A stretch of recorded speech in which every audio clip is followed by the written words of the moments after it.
Assalamualaikum warahmatullahi wabarakatuh. Waalaikumsalam warahmatullahi wabarakatuh. Kembali lagi di podcast kita Liu Mau Bendi School edisi Ramadan 1442 Hijriah. Pada hari ini kita kedatangan tamu yang istimewa. Narasumber kita yaitu Ustadz Novendri Said. Sebelumnya jangan lupa dulu klik subscribe, like, dan juga lonceng notification supaya tidak lupa update untuk podcast Limau Bendi selanjutnya menjelang berbuka puasa. Sebelumnya saya ingin memperkenalkan diri terlebih dahulu. Saya Kastoni Rais selaku guru SMP Muhammadiyah 9 yang akan menjadi host pada acara hari ini. Nah, tidak lama, tidak panjang kalam, alangkah baiknya kita langsung saja masuk ke narasumber kita yang sangat familiar ini, yaitu Ustadz Novendri Said Bungaran SQ. Nah, kepadanya saya persilakan. Baik, Assalamualaikum warahmatullahi wabarakatuh. Bismillah, alhamdulillah, wassalatu wassalamu ala rasulillah wa ala alihi wa sahbihi wa mawala, la hawla wa la quwata illa billah, amma ba'du.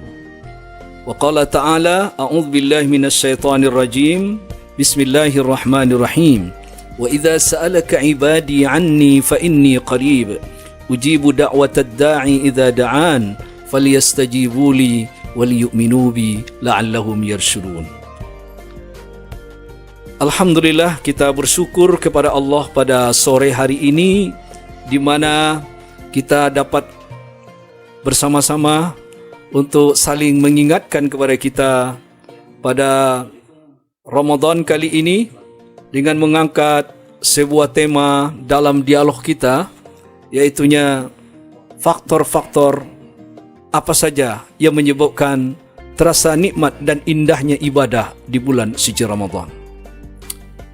Tentunya pada kesempatan ini tidak terlepas bahwa Ramadan yang begitu dinantikan oleh orang-orang yang beriman, dan ini merupakan panen tahunan amal bagi kita.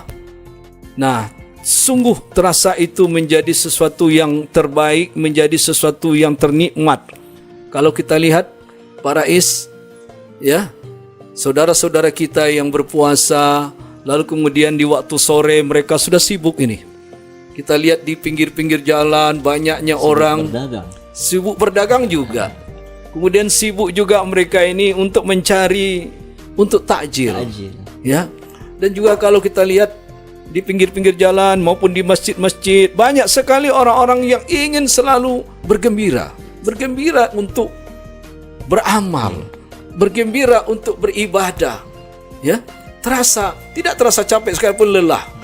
Ya, terasa sekalipun dalam kondisi mereka haus, mereka lapar, capek. Tetapi apa yang terjadi? Terasa enjoy rasanya.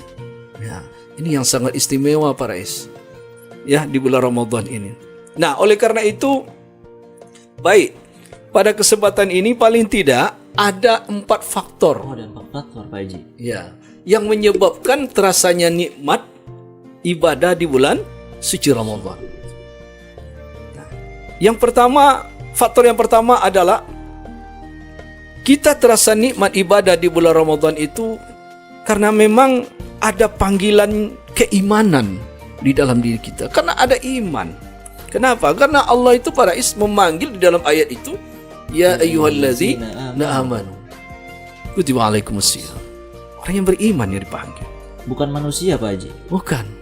Jadi kalimatnya tidak ya ayyuhan nas, tidak ya ayyuhan nabiyyu, tetapi adalah ya ayyuhalladzina amanu. Coba kita lihat, kalau seandainya panggilan berupa ya ayyuhalladzina amanu pada hari Jumat, ya ayyuhalladzina amanu idza nudiya lis-shalah mi yaumil jum'ah. Ya, orang berbondong-bondong hadir untuk melaksanakan salat Jumat. Kenapa? Karena panggilan keimanan. Sekalipun juga ada orang yang tidak berpuasa para ya, ada juga orang yang tidak hadir sholat Jumat. Hanya orang yang beriman. Jadi oleh karena itu, orang kalau lagi punya iman di dalam hatinya, di dalam dirinya, pasti dia akan tunaikan panggilan itu. Nah, ini sangat istimewanya. Kenapa? Karena panggilan keimanan. Nah, ini yang menyebabkan terasanya indah, terasanya nikmat ibadah di bulan suci Ramadan. Itu yang pertama. Itu yang pertama. Berarti harus mempunyai rasa iman gitu ya Pak Haji ya. Ya memang selalu Nabi mengatakan pada kita, jadidu imanakum. Perbaharuilah selalu iman kalian. Ya, karena apa? Iman itu kadangkala dia up, kadangkala dia down. Itu fluktuatif. Karena dia abstrak. Oleh karena itu iman itu selalu diperbaharui. Bagaimana memperbaharui keiman? Ya selalu belajar tentang bagaimana menguatkan iman. Momentum Ramadan ini adalah untuk menguatkan keimanan kita. Tapi kan ngantuk Pak Haji kalau di bulan puasa itu. Gimana itu? Nah, itu efek dari sebuah ujian ya. Ujiannya bagi orang yang beriman itu. Karena capek dan lelahnya seseorang yang berpuasa di bulan Ramadan itu tidak disia-siakan Pak Rais. Ya kan, inilah keistimewaan yang Allah berikan kepada umatnya Nabi Muhammad. Capek dan lelahnya karena dia puasa itu akan diganti oleh Tuhan. Amalan berupa yang tampak, sedekah, kebaikan apapun itu diganjar sampai 70 bahkan sampai 100 sampai 700. Bahkan tidak terhingga katanya Pak Haji. Bahkan tak terhingga. Itulah ada as-saumu li wa ana ajzibi. Puasa itu kata Allah untukku dan aku yang akan membalas. Allah yang akan memberikan perhitungan dengan orang yang berpuasa iman wahtisab. Karena iman dan karena ketulusan dan keikhlasan. Nah, ini faktor yang pertama nih Pak Rais. Jadi iman itu perlu Pak Rais ya. Jadi sambil di bulan Ramadan ini menguatkan iman, menguatkan imunitas tubuh kita. Apalagi di masa pandemi kayak gini Pak Haji. Apalagi masa pandemi. Ya. Iman kita ini down, takut, khawatir, cemas. Tetapi dengan datangnya Ramadan, karena iman naik, maka insya Allah kekhawatiran, ketakutan itu akan berubah hanya kepada Allah SWT. Nah, ini faktor yang pertama. Mau disampaikan lagi yang keduanya nih? Iya dong Pak Haji. Karena tadi penasaran nih semuanya pemirsa di sini. Masya Allah. Jadi belum puas rupanya ini. Jadi faktor yang pertama ini ya. Nah, lalu yang kedua, apa sih yang menyebabkan terasa nikmat ya ibadah di bulan Ramadan? Yang kedua itu karena ada potensi biquwatil jamaah. Karena adanya kekuatan jemaah. Kenapa? Orang Islam itu karena dipanggil adalah orang yang beriman ya, untuk bersama-sama menunaikan perintah kewajiban berpuasa ini. Maka mereka bersama-sama. Coba kalau Pak Rais nih sekarang ini, mana kira-kira yang lebih berat menunaikan puasa sunnah Senin Kamis daripada melaksanakan puasa Ramadan? Sunnah Senin Kamis itu nggak ramai-ramai. Coba. Lebih berat puasa Senin Kamis kayaknya Pak Haji. Itu berat banget karena kita puasanya apalagi cuma di rumah sendiri kita puasa. Yang lain nggak puasa. Kalau sekarang kan kayaknya rame-rame lebih seru kayaknya Pak Haji. Lebih seru. Terasa nikmat kan? Iya, padahal lebih lama, 30 hari, 29 hari. Nah, inilah biquwatil jamaah itu. Al-jama'atul rahmah wa firqatul adab. Jamaah itu adalah rahmat. Umat Islam ini kalau bersama-sama ya melaksanakan ketaatannya dalam ibadah puasanya, hilang kegalauan, hilang segala kegelisahan yang tadinya selalu dibuntuti oleh pandemi COVID-19 yang tak pernah berakhir kayak begini. Di lockdown pun masjid juga takut juga. Ya kan? Jadi inilah mentalitas kita di bulan suci Ramadan ini. Dengan adanya kekuatan jamaah ini, maka akan terobati segala kesulitan, segala problematika hidup. Ya, itu yang kedua Pak Rais. Jadi harus ada kekuatan jamaah ya. Oke. Mau ditambah yang ketiga belum ya? Lanjut Pak Haji. Masya Allah. Nah, ini faktor yang ketiga. Oke. Ya. Apa sih yang menyebabkan terasa nikmat ibadah di bulan Ramadan?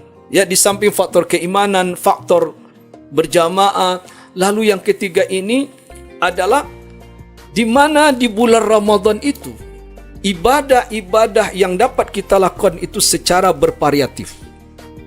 Maksudnya kayak gimana tuh Pak Haji? Ya, coba kita lihat. Di siangnya kita melaksanakan ibadah puasa Ramadan. Di malamnya kita diperintahkan untuk melaksanakan qiyamul lail. Lalu kemudian kita diperintahkan untuk memperbanyak baca Quran. Kita diperintahkan untuk banyak berbagi di bulan Ramadan ini. Untuk saling memberi. Subhanallah.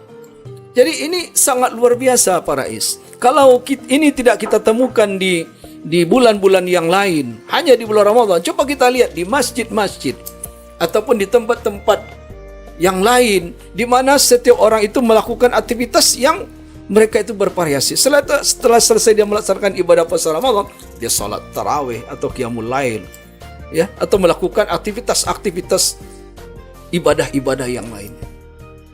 Nah, ini ibadah di mana kita dapat melaksanakannya secara variatif. Dan ini juga ada keuntungannya buat kita para is. Kenapa? Karena Allah itu sama sekali tidak pernah jenuh, tidak pernah bosan dalam menerima setiap amal kita. Allah enggak pernah bosan. Ya. Innallaha la tatamallu wa anta tatamallu. Allah tidak pernah jenuh, Anda sendiri yang kadang-kadang bosan dengan ibadah. Oleh karena itu, fa idza faraghta fansab wa ila rabbika farghab. Selesai dengan satu aspek ibadah, maka pindahlah kepada bentuk ibadah yang lain. Wa ila rabbika farghab, dan jangan lupa selalu berharap, berdoa kepada Allah.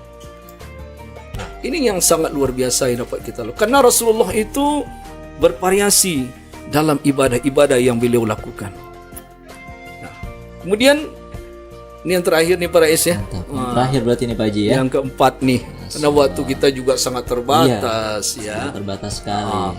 Jadi yang keempat atau yang terakhir adalah ibadah yang dilakukan di mana merasa dekat selalu dengan Allah Subhanahu wa taala. Bagaimana caranya Pak Haji kita untuk dekat itu kepada Allah Subhanahu wa taala? Nah, oleh karena itu, bagaimana merasakan dekat dengan Allah atau merasakan Allah dekat dengan kita?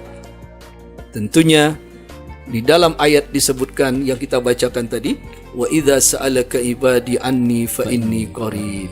Apabila hambaku bertanya tentangku, wahai Muhammad, kata Allah, maka jawablah, maka sesungguhnya aku ini dekat. Allah itu dekat manakala kita selalu melaksanakan segala perintahnya tadi dan beriman kepadanya. Kalau Allah sudah dekat dengan kita dalam ibadah kita yang dilandasi dengan iman dan ikhlas, maka terasalah kedekatan diri kita dengan Allah. Lalu fa inni qarib ujibu da'watad da'i, maka Allah akan mengabulkan dari setiap doa-doa yang berdoa. Siapa saja yang meminta dan berdoa akan Siapa aja tuh Pak Haji? Iza da'ani falyastajibu. Apabila mereka berdoa kepada Allah, hamba-hamba yang berpuasa, hamba-hamba yang menjalankan perintah-perintahnya, falyastajibu li, syaratnya bagaimana? Tadi kan kita kan ingin supaya diijabah doa-doanya, maka laksanakanlah perintah-perintahku. Wal yu'minu bi, berimanlah kepadaku dengan iman yang sebenarnya. La'allahum yarsyudun, agar kamu mendapatkan bimbingan, agar kamu berada di dalam tuntunan kebenaran. Ini yang sangat luar biasa yang harus kita lakukan. Bagaimana menghadirkan Allah dalam ibadah-ibadah kita. Ya, maka oleh karena itu dalam sebuah hadis yang terkenal, anta'budallah ka'annaka tarahu fa illam takun tarahu fa innahu yaraka. Ketika ditanyakan oleh Jibril kepada Nabi, mahwal ihsan, apa itu ihsan itu? Kamu beribadah kepada Allah ka'annaka tarahu, seolah-olah engkau melihat kepada Allah. Fa illam takun tarahu, jikalau engkau tidak melihat Allah itu, fa innahu yaraka, yakinkan di dalam diri bahwasanya Allah selalu memonitor kita. Itulah, berarti kita harus yakin ya Pak Haji, setiap kita beribadah bahwa Allah itu selalu ada dekat kita ya. menghadirkan hati kepada Allah. Kita hadirkan hati kita dalam beribadah kepada Allah. Meskipun Allah itu tidak terlihat. Ya. Jadi seolah-olah kita melihat kepada Allah. Anta'budallah ka'annaka tarahu, seolah-olah kita melihat kepada Allah. Jikalau kamu tidak melihat kepada Allah dalam ibadahmu, fa innahu, yakinkan Allah selalu memperhatikan diri kita. Allah memonitor diri kita. Nah, barulah terasa nikmat ibadah di bulan suci Ramadan itu. Nah, lalu sekarang kenapa orang terasa jauh dari Allah para is? Kenapa ibadahnya malas? Kenapa dia tuh tidak merasa hidupnya gersang, gundah gulana? Yaitu tadi, karena dia banyak bermaksiat, karena dia banyak tidak bersyukur atas karunia nikmat. lalu tidak mengingat nikmat-nikmat yang telah Allah berikan kepadanya. Nah, diharapkan kita sebagai hamba Allah di bulan Ramadan ini tidak hanya menjadi hamba Ramadan, tidak hanya Ramadaniyin, tapi Rabbaniyin. Menjadi hamba Allah, tidak hanya menjadi hamba di bulan Ramadan. Nah, itu barangkali. Iya. Jadi sangat luar biasa sekali ya penyampaian dari Ustadz kita ini, Ustadz Novendri Said ya. Banyak sekali faktor tadi yang beliau sampaikan, ada 4 faktor yang menyebabkan bagaimana kita terasa nikmat itu di saat kita beribadah di bulan suci Ramadan. Nah, saya ingin bertanya nih Pak Haji. Ya. Apa saja sih yang membuat seseorang itu merasa lebih nikmat beribadah itu di saat bulan Ramadan? Kenapa tidak di bulan-bulan lain juga gitu Pak Haji? Ya. Kenapa sih ada rasa itu timbul yang sangat nikmat daripada bulan-bulan yang lain? Apa sih keistimewaan di bulan suci Ramadan ini? Nah, tentunya sebagaimana yang sering kita dengar, merujuk kepada hadis-hadisnya. Tadi kita sudah sampaikan, ya kan, berlipat gandanya amalan-amalan sampai 700 kali lipat pahala-pahala. Itu pun juga pahala yang istilahnya amal yang keseharian. Belum lagi ibadah puasanya. Lalu kemudian ada lagi sesuatu yang istimewa nih para is, yaitunya adanya malam kemuliaan, Lailatul Qadar itu. Nah, kalau Lailatul Qadar itu, kalau hitung-hitungannya orang cuma beribadah dalam satu malam itu, ya, lalu kemudian ia akan mendapatkan fadilah keutamaan yang lebih baik daripada 1000 bulan. Ya, 1000 bulan. Kalau hitung-hitungan kita 1000 bulan itu lebih kurang 83 tahun lah. Coba bayangkan. Ya, 83 tahun. Coba bayangkan, andaikan kita ini cuma bekerja dalam satu malam bisa membekali hidup selama 83 tahun. Hebat enggak? Luar biasa sekali. Hidup bekerja satu malam tapi bisa hidup untuk 83 tahun. 83 tahun. Itulah tamsilnya. Belum lagi itu Allah berikan pahala yang sangat luar biasa, lebih baik daripada 1000 bulan, lebih kurang 83 tahun. Nah, sudah berapa kali Ramadan kita hadapi, kita lewati malam-malam seperti itu. Kan sangat naif sekali, sangat merugi sekali kalau seandainya kita sia-siakan. Bagi orang yang beriman dan berilmu, inilah yang menjadi sarana dia untuk selalu berpacu ingin meraih daripada kemuliaan Ramadan itu, para is. Oke. Itulah barangkali ya, silakan para is ya. Nah, jadi mungkin ada kesimpulan sedikit atau tips-tips ya yang bagaimana ini bisa kita menyambut bulan yang lain, bukan hanya bulan Ramadan kita hanya bersemangat kita untuk beribadah, tetapi bulan-bulan yang lain kita juga harus bersemangat di dalam beribadah. Ya. Betul para is. Jadi sekarang adalah momentum Ramadan, tetapi nanti ketika sudah berakhir Ramadan, nanti hadisnya lain lagi ya. Keistiqomahan yang dilihat. Kenapa? Karena Ramadan adalah bulan yang penuh berlatih. Nah, lalu ketika ditanyakan bagaimana amalannya Rasulullah SAW pasca Ramadan itu, nah itu kan, amalan Rasulullah itu selalu berkesinambungan, istiqomah berkesinambungan. Ibaratnya kita ini sudah punya sebuah investasi yang sangat berharga. Jangan sampai itu lalu kemudian terurai kembali. Sesuatu yang sudah dilipat, sesuatu yang sudah disimpan, mari selalu kita jaga ya. Bahkan dengan berakhirnya Ramadan itu nanti menjadikan kita menjadi hamba yang kembali kepada fitrah kesucian kita. Nah, itulah para is yang mungkin perlu kita sadari bersama ya. Mari selalu kita melakukan yang terbaik di bulan Ramadan ini yang sudah satu minggu lebih sudah kita lewati. Insya Allah ya, dengan tekad dan semangat baik ayah bunda yang berada di rumah dengan para anak-anak kesayangan kita di rumah, tetap selalu memberikan motivasi dan dorongan kepada mereka. Jangan lupa selalu menghidupkan Ramadan ini. Berpuasa di siang harinya, melaksanakan qiyamul lail di waktu malamnya, membiasakan mereka untuk selalu membaca Al-Quran. Nah, semoga bermanfaat ya. Itu semua bagi para pendengar atau para mustami'in mustami'at rahimakumullah. Itu saja barangkali dari saya, Farais. Terima kasih kepada Ustadz Novendri Said penyampaian yang sangat luar biasa sekali, menginspirasi kita untuk kedepannya menjadi orang-orang yang lebih baik. Amin ya rabbal alamin. Ya, tidak lupa juga kita jangan lupa klik like, subscribe, dan juga klik lonceng notification supaya tidak lupa update podcast Limau Bendi School menjelang berbuka puasa. Nah, itu saja, mudah-mudahan podcast kita pada hari ini dengan Ustadz Nofriansyah Said berjalan dengan lancar dan juga serta bermanfaat untuk kalian yang mendengarkan. Amin. Kami tutup. Wassalamualaikum warahmatullahi wabarakatuh.